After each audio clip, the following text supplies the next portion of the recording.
ಹೌದು, ಶಿಡ್ಲಘಟ್ಟ ನಗರದ ಹೃದಯ ಭಾಗದಲ್ಲಿರುವ ತಾಲೂಕು ಸರ್ಕಾರಿ ನೌಕರರ ಭವನದ ನೂತನ ಕಟ್ಟಡ ಮತ್ತು ನಗರ ಪೊಲೀಸ್ ಠಾಣೆಯ ಹಿಂಭಾಗದಲ್ಲಿರುವ ಐತಿಹಾಸಿಕ ಕಂದಾಯ ಭವನ ಇಲಾಖೆ ಅಧಿಕಾರಿಗಳ ನಿರ್ಲಕ್ಷ್ಯಕ್ಕೊಳಗಾಗಿ ಯಾವುದೇ ಸಂದರ್ಭದಲ್ಲಿ ಪ್ರಾಚೀನ ಕಟ್ಟಡದ ಮೇಲ್ಛಾವಣಿ ಕುಸಿಯುವುದು ಖಾತ್ರಿಯಾಗಿದೆ.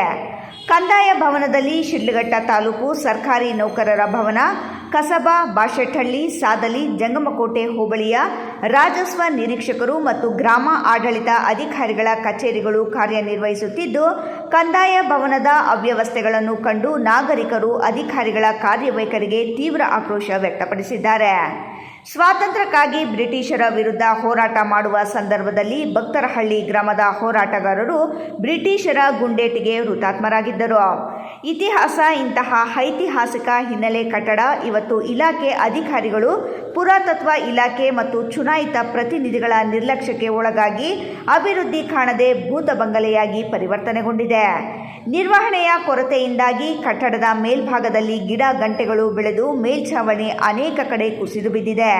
ಇನ್ನು ಬಹುತೇಕ ಕಡೆ ಗೋಡೆಗಳು ಸಹ ಬಿರುಕು ಬಿಟ್ಟಿದ್ದು, ಭವಿಷ್ಯದಲ್ಲಿ ಈ ಕಟ್ಟಡವೇ ಕುಸಿದು ಬೀಳುತ್ತದೆಯೇ ಎಂಬ ಆತಂಕ ಸಾರ್ವಜನಿಕ ಕೆಲಸ ಕಾರ್ಯಗಳಿಗಾಗಿ ಬರುವ ನಾಗರಿಕರಲ್ಲಿ ಮೂಡಿದೆ. ಇನ್ನು ಸ್ವಚ್ಛತೆ ವಿಚಾರ ಹೇಳುವ ಹಾಗೆ ಇಲ್ಲ. ಎಲ್ಲೆಡೆ ಕಸ ಕಡ್ಡಿಗಳ ರಾಶಿ ಬಿದ್ದಿದ್ದು ನೈರ್ಮಲ್ಯ ಹದಗೆಟ್ಟಿ ಸ್ವಚ್ಛತೆಗೆ ಗ್ರಹಣ ಬಡಿದಿದೆ.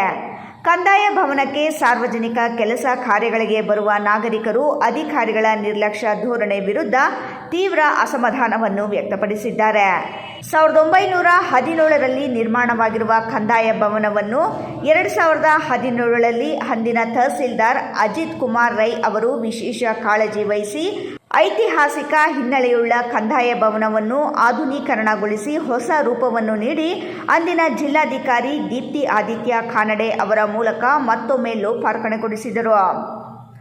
ಜಿಲ್ಲೆಯ ಆಡಳಿತವನ್ನು ಸುಧಾರಿಸುವ ನಿಟ್ಟಿನಲ್ಲಿ ಗಮನ ಹರಿಸುತ್ತಿರುವ ಜಿಲ್ಲಾಧಿಕಾರಿಗಳು, ಪುರಾತತ್ವ ಇಲಾಖೆಯ ಅಧಿಕಾರಿಗಳು, ಸ್ಥಳೀಯ ಶಾಸಕರು, ಜಿಲ್ಲಾ ಉಸ್ತುವಾರಿ ಸಚಿವರು ಇತ್ತ ಗಮನ ಹರಿಸಿ ಐತಿಹಾಸಿಕ ಕಟ್ಟಡವನ್ನು ಉಳಿಸುವ ನಿಟ್ಟಿನಲ್ಲಿ ಕ್ರಮ ಕೈಗೊಳ್ಳಬೇಕಿದೆ. ನನ್ನ ಹೆಸರು ಭರತ್ ಕುಮಾರ್ ಅಂತ, ಶಿಡ್ಲಘಟ್ಟ ನಗರ ನಿವಾಸಿ.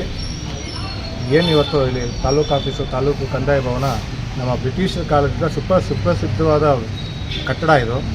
ಸುಮಾರು 106 ವರ್ಷಗಳ ಇತಿಹಾಸ ಇರುವಂಥ ಕಟ್ಟಡ ಇದು. ಇವತ್ತು ಈ ಕಟ್ಟಡದಲ್ಲಿ ಸ್ವಚ್ಛತೆ ಇಲ್ಲದೆ ಕಾರಣ ಗಿಡ ಮರಗಳು ಬೆಳೆದು ಗೋಡೆಗಳಲ್ಲಿ ಕಟ್ಟಡ ಬಿದ್ದೋಗುವಂಥ ಇದಕ್ಕೆ ಬಂದಿದೆ. ಇಲ್ಲಿರೋ ಅಧಿಕಾರಿಗಳು, ಪ್ರತಿಯೊಬ್ಬ ಅಧಿಕಾರಿಗಳಿಗೂ ಇಲ್ಲಿ ಡಿ ಗ್ರೂಪ್ ನೌಕರರು ಇದ್ದಾರೆ. ಪ್ರತಿಯೊಂದು ಕಚೇರಿಯಲ್ಲೂ ಡಿ ಗ್ರೂಪ್ ನೌಕರರಾಗ್ಬೋದು, ಅಲ್ಲ ಮೇಂಟೆನೆನ್ಸ್ಗೆ ಅಂತಲೇ ಅನುದಾನ ಬರ್ತದೆ. ಆ ಅನುದಾನದಲ್ಲಿ ಸ್ವಚ್ಛತೆ ಮಾಡಬೇಕು. ಆ ತಾಲೂಕು ಆಫೀಸಲ್ಲೂ ಅಷ್ಟೇ, ತಾಲೂಕು ಆಫೀಸಲ್ಲಿ ಮೇಲೆ ಹೋಗಬೇಕಾದ್ರೆ ಅಲ್ಲಿ ಮೂತ್ರ ವಿಸರ್ಜನೆ ಮಾಡಿರೋದು ಎಲ್ಲ ಸ್ಮೆಲ್ಲು, ಕಸ ಕಡ್ಡಿಗಳು ಎಲ್ಲ ಅಲ್ಲೇ ಬಿದ್ದಿರುತ್ತೆ. ಅದಕ್ಕೆ ಸಾಕ್ಷಿ ಅಂದರೆ ಇಲ್ಲೇ ಕಾಣುತ್ತೆ. ಆ ಗಿಡ ಮರಗಳನ್ನೆಲ್ಲ ತೆರವು ಮಾಡಿದ್ರೆ ಕಟ್ಟಡ ಸ್ವಲ್ಪ ಇನ್ನೂ ಒಂದಷ್ಟು ಒಂದು 10-20 ವರ್ಷ ಗಟ್ಟಿಯಾಗಿರ್ತದೆ. ಅಧಿಕಾರಿಗಳು ಇಲ್ಲೇ ಅದನ್ನು ಗಮನಕ್ಕೆ ತಗೊಂಡು ಸ್ವಚ್ಛತೆ ಮಾಡಿಸ್ಬೇಕು.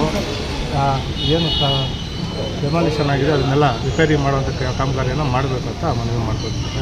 ಮತ್ತು ಇಲ್ಲಿ ಮುಂದೆನೇ ತಾಲೂಕು ಕಚೇರಿ ಕಂದಾಯ ಭವನ ಮುಂದೆನೇ ಪೊಲೀಸ್ ಇಲಾಖೆನೂ ಇದೆ, ಪೊಲೀಸ್ ಸ್ಟೇಷನ್ ಇದೆ. ಅದರಿಂದನೇ ಎಲ್ಲ ಕುಡಿಯೋದು, ಸ್ವಚ್ಛತೆಯನ್ನು ಇಲ್ದಿರ ಎಲ್ಲ ಕುಡಿಯೋದು, ಬಾಟ್ಲುಗಳು, ನೀರ ಬಾಟ್ಲುಗಳು ಎಲ್ಲನೂ ಮೂತ್ರ ವಿಸರ್ಜನೆ ಮಾಡೋದು ಎಲ್ಲ ಮಾಡ್ತಾರೆ.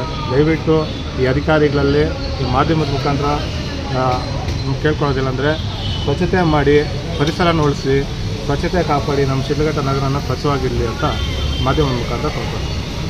ಎಫ್ ಫಾಷಾ, ರಾಯಲ್ಸ್ ಕನ್ನಡ, ಶಿಡ್ಲಘಟ್ಟ.